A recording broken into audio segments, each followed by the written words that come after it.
Hello students, I welcome you all in my YouTube channel. This is lecture 5 video regarding vital signs. In this video we will learn about respiration. What do you mean by respiration? What is the mechanism of respiration? How respiration is taking place? What is the normal respiratory rate and what are abnormal respiratory sound? So this is an important video. So let's continue with the video.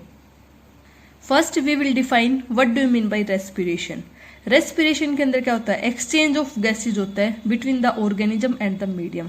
For example हम human being की बात करते हैं तो gases का exchange होता है किस किस के बीच में? एल्वियोलाई के बीच में and the blood. That is respiration. Mechanism के अंदर इसके 3 स्टेप्स हैं. तो 3 स्टेप्स में पहले क्या होगा? Ventilation, diffusion and perfusion.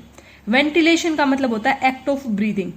तो वेंटिलेशन का मतलब क्या है कि एयर आएगी और बाहर जाएगी. दैट इज वेंटिलेशन, जिसके अंदर 2 प्रोसेस होंगी, inhalation and exhalation.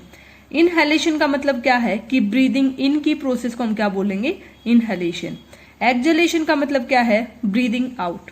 So the process of breathing in and breathing out is known as ventilation.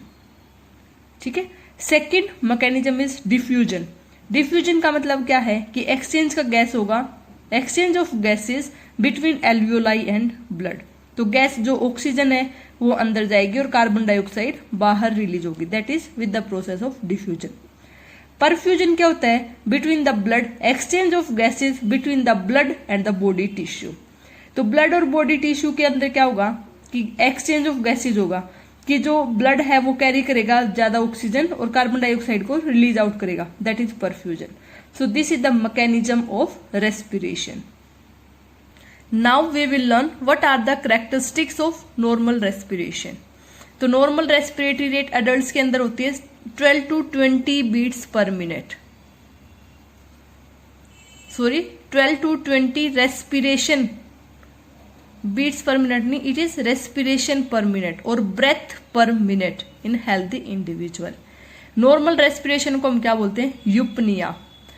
Ratio between respiratory rate and heart rate is 1:4. Normal tidal volume कितना होता है? 500 ml पर breath. और respiratory centre कहां पे located होता है? हमारा मेडुला ओब्लांगाटा में. Now we will discuss normal respiratory rate at birth और in the neonates 40 to 60 breath per minute. उसके बाद रेस्पिरेटरी रेट्स ग्रेजुअली डिक्रीज होना स्टार्ट हो जाती है और एडल्ट के अंदर 12 to 20 breath per minute. Now we will learn abnormal respiratory rate and rhythm. Abnormal की बात करेंगे. एबनॉर्मल रेट और रिदम में सबसे पहले बात करेंगे हम टेकिपनिया. टेकी मतलब इंक्रीज, जहां पे पी एंड ई ए मिल जाए मतलब रेस्पिरेशन है. तो इंक्रीज रेस्पिरेटरी रेट. एडल्ट के अंदर मोर देन 24, न्यूबॉर्न के अंदर मोर देन 60. ब्रेडिपनिया, ब्रेडी मतलब डिक्रीज, पीनिया मतलब रेस्पिरेशन. एडल्ट के अंदर अगर less than 10 beats 10 breath per minute हो जाए तो ब्रेडिपनिया. न्यूबॉर्न के अंदर less than 40 breath per minute. Dyspnoea क्या होता है? डिफिकल्टी इन ब्रीदिंग और लेबर्ड ब्रीदिंग. हमने बात कर ली eupnoea. Eupnoea is normal respiration. Next terminology is apnoea. Apnoea के अंदर क्या होता है? ए मतलब एब्सेंट, पीनिया मतलब रेस्पिरेशन, कि जो रेस्पिरेशन हो या फिर जो ब्रेथ है वो एब्सेंट होगा. तो पीरियोडिक एब्सेंस ऑफ ब्रीदिंग. तो absence of breathing for more than 20 second, उसको हम क्या बोलेंगे? एपनिया. ऑर्थोपनिया क्या होता है? ऑर्थो का मतलब होता है सीटिंग, पीनिया का मतलब होता है रेस्पिरेशन. तो जब पर्सन सीटिंग और स्टैंडिंग के अंदर होगा तो उसका रेस्पिरेशन सही हो जाएगा. बट जब पर्सन लाइंग डाउन में होगा तो क्या होगा? पर्सन को डिफिकल्टी इन ब्रीदिंग होगी. So orthopnoea is laboured breathing when the patient is lying flat and improves when the patient is standing और sitting up. Next is hyperventilation. Hyper means increase. Ventilation हमने बात कर ली कि inhalation और exhalation की process को हम क्या बोलेंगे? वेंटिलेशन. तो क्या होगा? Increase rate and depth of respiration. क्योंकि हम बात करें हाइपर वेंटिलेशन, हाइपर इंक्रीज और क्या होगा? हमारी रेट और डेप्थ हमारा इंक्रीज होगा. That is hyper ventilation. क्यों होगा? क्योंकि ब्लड के अंदर कार्बन डाइऑक्साइड लेवल डिक्रीज होगा. तो हाइपोकैप्निया हो गया. हाइपोकैप्निया की वजह से क्या होगा? Respiratory alkalosis. कोजेज क्या है हाइपर वेंटिलेशन के? अगर कोई पर्सन है ओवरडोज ऑफ एस्पिरिन है, फियर है, हैवी एक्सरसाइज कर ली या डायबिटिक कीटोएसिडोसिस है जिसके अंदर कोस्मल रेस्पिरेशन होता है, तो पर्सन को क्या होगा, hyperventilation. Next is hypoventilation. Hypo मतलब डिक्रीज, वेंटिलेशन हमने बात कर ली इनहेलेशन एंड एक्सहेलेशन। तो decrease rate and depth of respiration due to increase carbon dioxide level in blood. तो that means increase carbon dioxide level हो गया तो क्या होगा हमारा hypercapnia. Increase carbon dioxide की वजह से क्या होगा, respiratory acidosis. What are the causes of hypoventilation? Due to anaesthesia, sedatives and opiates. Next terminology is Biot respiration, जिसको हम बोलते हैं काइनेस्ट्रोक रेस्पिरेशन। काइनेस्ट्रोक के अंदर क्या होगा कि पर्सन शॉर्ट ब्रेथ लेगा, उसके बाद एपनिया मारेगा, फिर उसके बाद शॉर्ट ब्रेथ, उसके बाद एपनिया। तो breathing marked by several short episode of breath followed by irregular period of apnoea, that is Biot और काइनेस्ट्रोक रेस्पिरेशन। ये किस में मिलती है? अगर किसी पर्सन का इंक्रीज आईसीपी है, सीवियर ब्रेन डैमेज है, मेनिंजाइटिस है, हार्ट फेलियर और रीनल फेलियर वाले पर्सन के अंदर देखने को मिलती है बायोट और Cheyne Stokes respiration. Next is stertorous respiration, that is respiration marked by rattling और बबलिंग साउंड।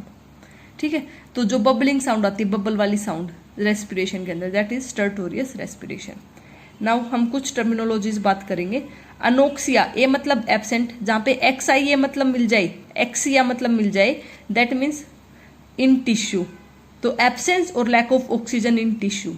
अनोक्सीमिया, जहां पे एक्स ई एम आई ए मिल जाए, एक्स ई का मतलब क्या होगा, ब्लड के अंदर होगा, तो एन ए एन का मतलब क्या है, एब्सेंस, तो absence of oxygen in blood.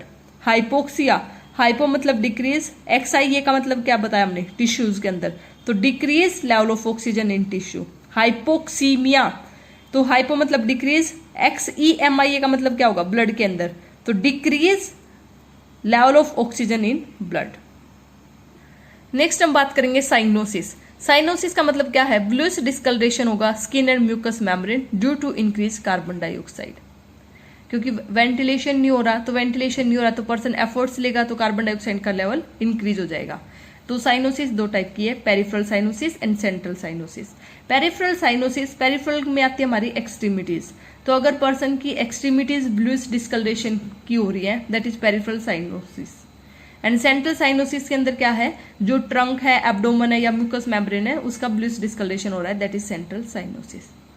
Next point is asphyxia. Asphyxia is state of suffocation, जिसके अंदर पर्सन को हाइपोक्सिया विद हाइपोक्सीमिया। हाइपो मतलब डिक्रीज, एक्सआईए का मतलब क्या था, into the tissue, and hypoxaemia मतलब, हाइपो मतलब डिक्रीज, कि पर्सन की बॉडी के अंदर और ब्लड के अंदर, टिश्यूज के अंदर और ब्लड के अंदर दोनों जगह पे क्या होगी, ऑक्सीजन की कमी होगी, जिसकी वजह से पर्सन को क्या होगा, सफोकेशन, जिसको हम क्या बोलते हैं, asphyxia. Hyperpnoea, that is deep breathing with increase respiratory rate. Hyper मतलब इंक्रीज, पीनिया मतलब रेस्पिरेशन, तो डीप ब्रेथ होगा और रेस्पिरेटरी रेट इंक्रीज होगा। शाई क्या होता है, deep inspiration with long expiration. So these are some common terminologies related to respiration. Thanks for watching. Do like, comment, share and subscribe my YouTube channel for more videos. Thank you.